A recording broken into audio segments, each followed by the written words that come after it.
នៅពេលនេះច្បាស់ការឲ្យបងប្អូនសម្រាប់លក្ខខណ្ឌនៃការប្រកួតរបស់កីឡាករពេជ្រសម្បត្តិក្របីព្រៃមកដៃដែលប៉ះជាមួយនឹងកីឡាករសុកធីមនុឈើព្រមទាំងការបរិច្ឆេទផងដែរស្វាគមន៍បងប្អូនប្រិយមិត្តអ្នកគាំទ្រវិស័យកីឡាប្រដាល់គុណខ្មែរវិលមកជួបគ្នាជាថ្មីជាមួយនឹងព័ត៌មានកីឡាជាតិនិងអន្តរជាតិប្រចាំថ្ងៃដូច្នេះសូមចុច Subscribe ហើយដាក់រូបកណ្ដឹងម្នាក់មួយផងដើម្បីទទួលបាននូវព័ត៌មានថ្មីនិងមុនគេបង្អស់នៅក្នុងដៃរបស់លោកអ្នកនៅពេលនេះ admin មានជាព័ត៌មានអាប់ដេតជុំវិញទាក់ទងជាមួយនឹងការប្រកួត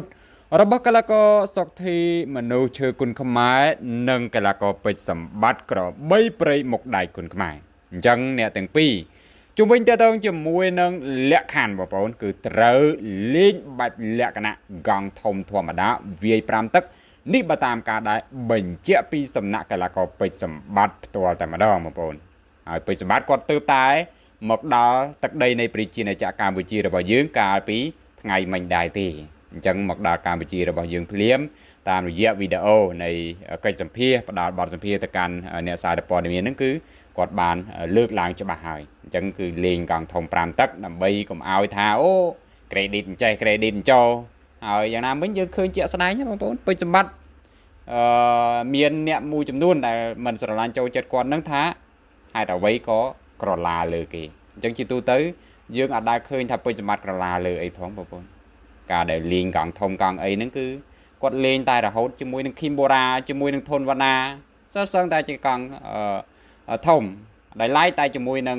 ឈុតសេរីបន្ថងទេបងប្អូនដោយសារតែវាយក្រោមច្បាប់នៃលក្ខខណ្ឌម៉ាហ្វាយទៅវាយកង់តូចអញ្ចឹងយើង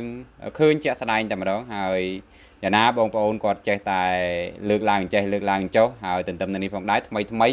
ការប្រកួតនៅឯទឹកដីនៃសហរដ្ឋអាមេរិក5ទឹកពេញគឺលេងកង់ធំទៅទៀតអញ្ចឹងយកខ្សែក្រវ៉ាត់ពីស្ថាប័ន UCK មកកាន់ទឹកដីនៃប្រជាណាចក្រកម្ពុជារបស់យើងហើយការប្រកួតលើកមុននៅសហរដ្ឋអាមេរិកហ្នឹងក៏លេងកង់ធំដូចគ្នាបងប្អូនវាយកីឡាករដៃជាដៃគូចាស់របស់រដ្ឋាភិបាលឲ្យសន្លប់ទឹកពីរហ្នឹងអញ្ចឹងវាដូចជាអត់មានអ្វីជាគេហៅថាឧបសគ្គនោះទេហើយយ៉ាងណាការលើកឡើងរបស់បងប្អូនថាក្រឡាលើក្រឡាអីហ្នឹងដូចជាអត់ទេបងប្អូនដូចជាអត់ទេសម្រាប់កីឡាករពេជ្រសម្បត្តិអញ្ចឹងគាត់ក៏បានបញ្ជាក់នៅក្នុងវីដេអូឃ្លីបផងដែរគឺដើម្បីកុំឲ្យ fan អ្នកគាំទ្រនឹងលើកឡើងចេះថាគាត់ក្រឡាលើអញ្ចឹងលេងបែបលក្ខណៈកង់ធំធម្មតា5ទឹកហើយទន្ទឹមនេះផងដែរបងប្អូនតើតើជាមួយនឹងការបរិច្ឆេទនឹងធ្វើឡើងនៅថ្ងៃទី28ខែមិថុនាឆ្នាំ2025គឺនៅចុងខែនឹងឯងដូច្នេះត្រៀមបងប្អូនកុំភ្លេចតែទៅយូរយ៉ាវដឹងតែរកកន្លែងអង្គុយគ្មាននោះទេអញ្ចឹងគូនេះគឺក៏ប្រៅគឺផ្អើលហើយបងប្អូនហើយយើងក៏សរសើរបងប្រុសគ្រីពីឡុតដែរដែលជាអ្នករៀបចំចាប់គូនៅស្ថានីយ៍ទូរទស្សន៍ហងមាននៅក្នុងព្រឹត្តិការណ៍ Extreme គុនខ្មែរហ្នឹងគឺពិតជាអស្ចារ្យមែនតើដែលអាចចាប់គូនេះឲ្យប៉ះគ្នាបានដោយសារតែគូនេះបើនិយាយឲ្យខ្លីទៅពិបាកចរចាបន្តិចហើយលោកអញ្ញាស្រីចន្ទថនហ្នឹងក៏លោកធ្លាប់បានលើកឡើងដែរដោយសារតែពេជ្រសម្បត្តិហ្នឹងធ្លាប់ជាសិស្សនៅក្នុងក្លឹបចាស់បងប្អូនដោយក្លឹបរបស់លោកគ្រូពេជ្រផានហ្នឹងដំបូងឡើយគឺត្រូវបានគាំទ្រពីសំណាក់លោកអញ្ញាផ្ទាល់តែម្ដង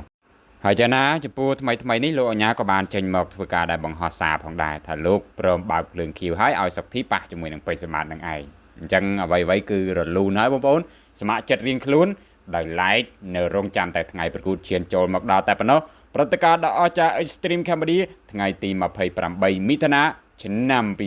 2025ពាក់កណ្ដាលឆ្នាំគឺដឹងតែក៏ក្រើកដឹងតែផ្អើលហើយលំដាប់ប៉ះលំដាប់ក្នុងប្រភេទទម្ងន់60គីឡូក្រាមហើយយើងចាំមើលជាក់ស្ដែងថាតើអ្នកបុកប៉ះអ្នកក្បាច់ថាតើនរណាជាអ្នកខ្លាំងពិតប្រកបទៅហើយគួរបញ្ជាក់ឲ្យដឹងផងដែរសម្រាប់គេហៅថាកីឡាករគ្រប់គ្រឿងក្បាច់បច្ចេកទេសដែលមានមួយសេតគឺពេជ្រសម្បត្តិស៊ីច្រើនហើយបងប្អូនមិនថាលេងកង់តូច